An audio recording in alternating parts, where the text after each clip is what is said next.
Hi guys, welcome back to my channel, Happy Healthy Whole. Today I'm going to talk about something that is very personal and very deep. Not that I don't talk about personal things, but this one is very, very personal. And I've already done a previous video on abusive relationships, but what I failed to do was talk about how to successfully get out of those relationships. And this video was actually prompted by a conversation that I was having with one of my coworkers. And I realized, me, a woman in my 40s, and her, a woman in her 50s, we had a very similar experience with our baby daddies being our abusers or being in abusive relationships with these men. And the caveat to that one is, it's like her story hasn't even ended, because even though she left this man and moved away and did everything that she needed to do to successfully distance herself from him, like whenever he gets an opportunity, like if he can reach out to her on Facebook or if he can give her a call, he is still propositioning her. Even after all these years, 30 years later, 40 years later, he is still trying to get at this woman any way that he can. Now he's offering money, he's offering trips, he's offering all kinds of things. I will circle back to that at the end, but I want to talk to women about the successful execution of leaving an abusive relationship. It is difficult.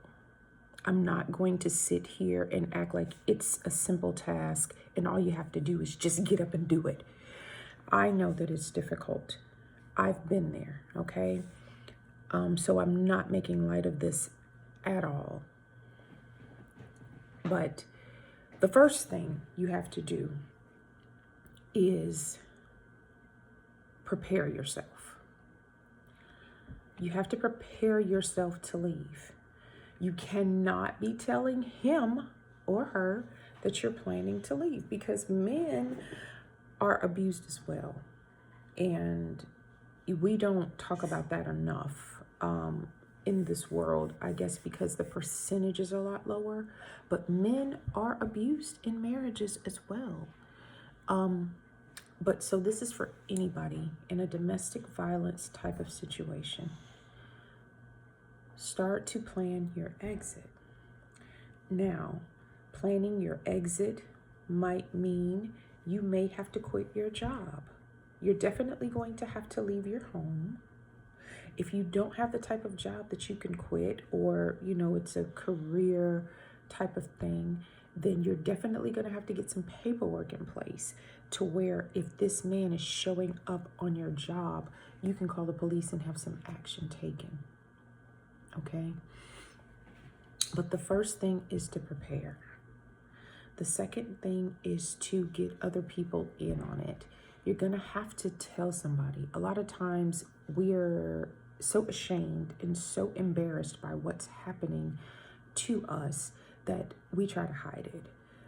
That's where all of the trying to cover it up with makeup and all of those things come into play. You've got to get some support. You've got to get a support system around you.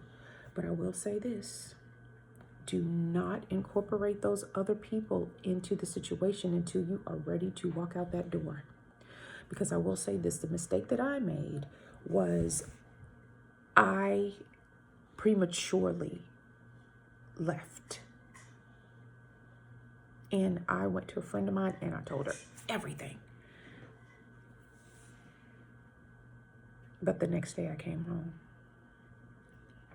So what was her response? Look, I can't help you if you can't help yourself. If you don't want to help yourself, I can't help you. So if you're just going to go back to him, then don't call me. Don't talk to me about it. I don't want to hear about it. I don't want to know about it because I don't want to be hurt by it. And I understood her point of view.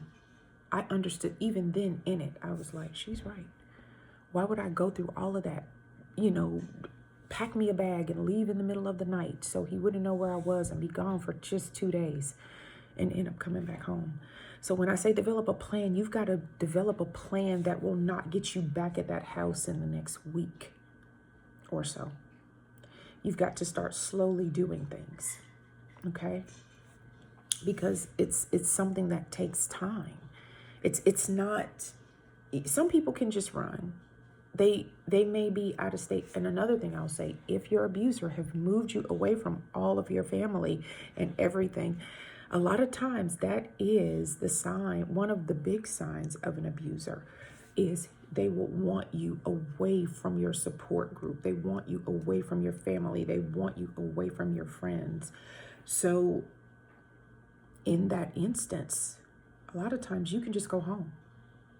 If you have burned bridges to be with that man, humble yourself. Apologize.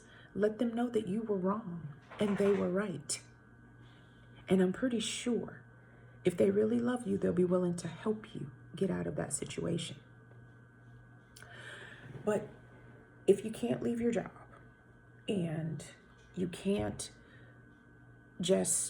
you don't have somewhere else to go, you're going to have to go to a shelter. There are shelters all across America that help battered women leave abusive relationships. And they get to continue to have their anonymity, so to speak. But you are going to have to file some paperwork. You are going to have to go down to a courthouse. You are going to have to get somebody else involved because you can't allow this man or woman to invade your efforts.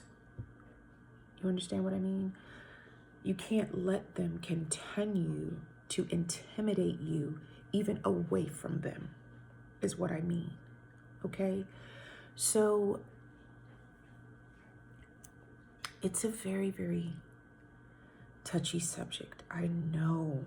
And I know how hard it is to end those relationships. I know how hard it is to get out. But once you successfully get out, whether you get out and you go home to family, or you get out and you go to a shelter, you go to the courthouse, you get some paperwork done, you file a TPO or restraining order that say they can't come within so certain amount of feet of you or whatever. Once you get all of those things in place, and if you can't leave your job, you let the people know on your job what's happening. That way, if they see him, put the people on notice at your job so that they can call the police too. It's going to take a village. It's going to take a village. So you're going to have to come out of that shame. It's a shameful feeling. I know. Trust me, I know. It is a shameful feeling, but you have got to swallow it. And you've got to let the people know around you. You've got to let the right people know what is happening to you so that you can successfully get out of it. Because a part of the abuser's power is they're keeping you quiet about it. No one knows. No one knows you need this help. No one knows you're crying from the inside. Okay? So you're gonna have to get people involved to make it stick. Okay? Now, once you get the people around you involved, once you get out of the house, once you get paperwork in order, the most important part is not accepting the apology. There's going to be an apologetic moment. He or she is going to apologize, and they're going to say they're not going to do it again. They're going to say they're a different person since you left them. Don't fall for the apology. My ex-husband tried so many times, but my ex-husband didn't have access to me. He didn't have my address, my phone number, no nothing.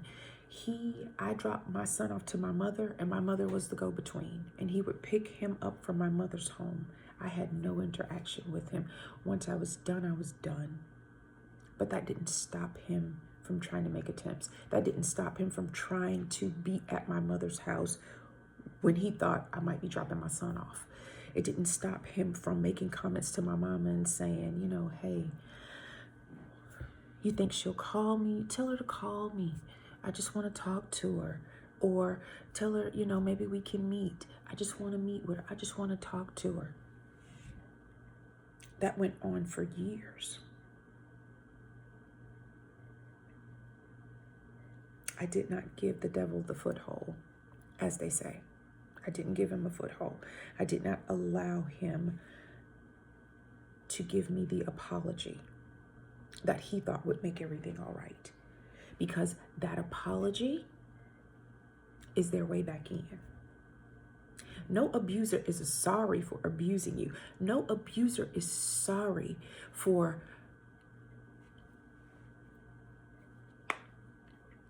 trying to make you I'm losing my train of thought. I'm sorry. Like I said, this is a heavy, heavy topic for me. No abuser is truly sorry for their actions. They are sorry that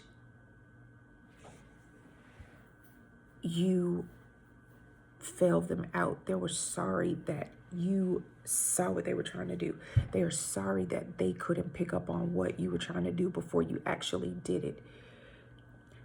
And I will say this.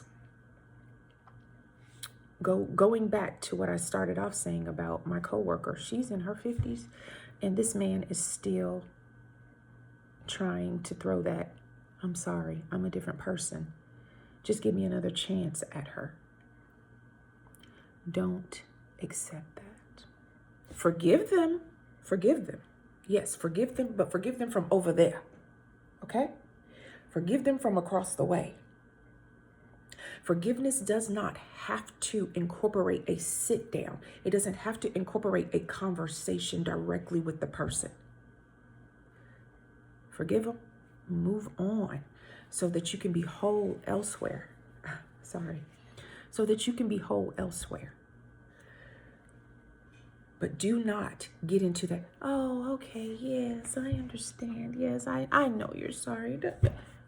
Do not fall for the apology. They're going to all present it to you.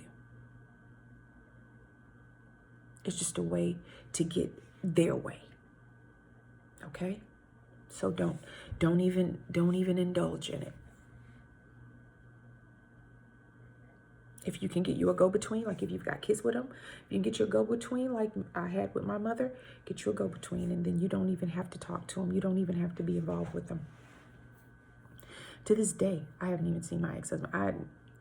If I saw him on the street, I'd recognize him, but still, I haven't had a conversation with him, haven't seen him. My son interacts with him, yes. He has a contact number with him, and he's gone back to Atlanta to see him several times. He doesn't need me to do those things. He has a driver's license.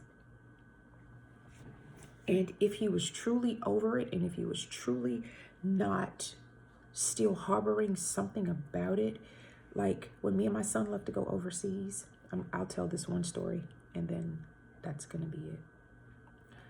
When I left to go overseas with my son, my ex-husband actually put a block on his passport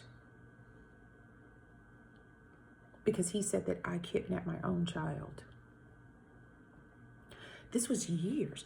My son and I left to go overseas years after we didn't leave until my son was 10 years old. Me and my ex-husband separated when my son was at the age of 2. Okay? So he was still trying to figure out a way to get at me by using the child in some kind of way because he was still angry.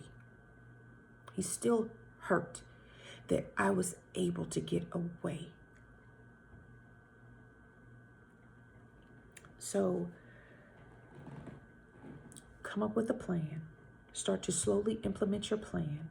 Get other people involved because you can't successfully do it by yourself. And don't fall for the apology. Don't allow him to apologize and then you turn around and go back to him. because those are the girls that we see on the news that end up dead. The ones that go back after that, because he already know you have the ability and the strength to leave him. And if you leave him again, that could be it. So that's why those are the women that end up dead. The ones that fall for the apology. Please, ladies, forgive them, but forgive them from a distance.